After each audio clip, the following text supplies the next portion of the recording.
Trevor, the traction engine, enjoyed living in the vicarage orchard.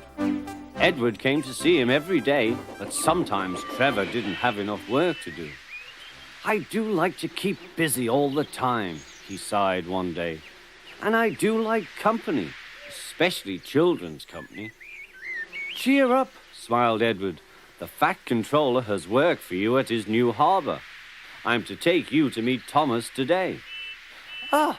exclaimed Trevor happily. "A harbour! The seaside!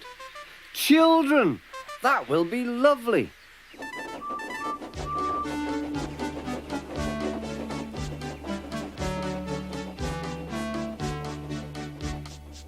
Thomas was on his way to the harbour with a trainload of metal pilings. They were needed to make the harbour wall firm and safe. "Hello, Thomas," said Edward.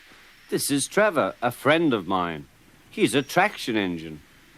Thomas eyed the newcomer doubtfully. "A what engine?" he asked. "A traction engine," explained Trevor. "I run on roads instead of rails. Can you take me to the harbour, please? The Fat Controller has a job for me." "Yes, of course," replied Thomas, but he was still puzzled.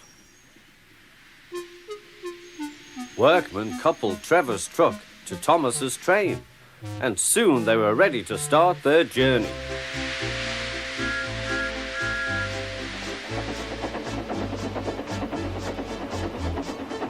"I'm glad the Fat Controller needs me," called Trevor. "I don't have enough to do sometimes, you know, although I can work anywhere, in orchards, on farms, in scrapyards, even at harbours." "But you don't run on rails," puffed Thomas. "I'm a traction engine. I don't need rails to be useful," replied Trevor.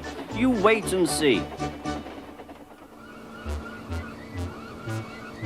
When they reached the harbour, they found everything in confusion. Trucks had been derailed, blocking the line, and stone slabs lay everywhere.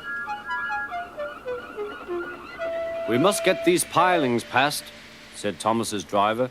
"They are essential. Trevor, we need you to drag them round this mess." "Just the sort of job I like," replied Trevor. "Now you'll see, Thomas. I'll soon show you what traction engines can do." Trevor was as good as his word. He dragged the pilings clear with chains and towed them into position. "Who needs rails?" he muttered cheerfully to himself.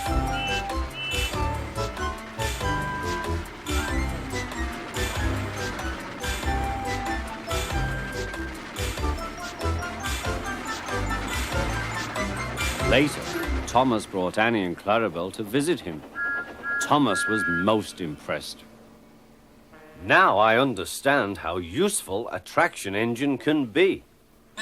The coaches were full of children. Trevor gave them rides along the harbour. He liked this best of all.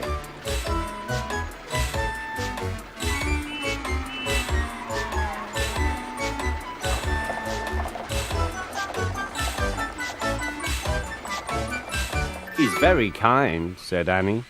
"He reminds me of Thomas," added Clarabelle. Everyone was sorry when it was time for Trevor to go. Thomas pulled him to the junction. A small tear came into Trevor's eye. Thomas pretended not to see. He whistled gaily to make Trevor happy. "I'll come and see you if I can," he promised. "The vicar will look after you, and there's plenty of work for you now at the orchard. But we may need you again at the harbour someday." "That would be wonderful," said Trevor. That evening, Trevor stood remembering his new friend Thomas, the harbour, and most of all, the children.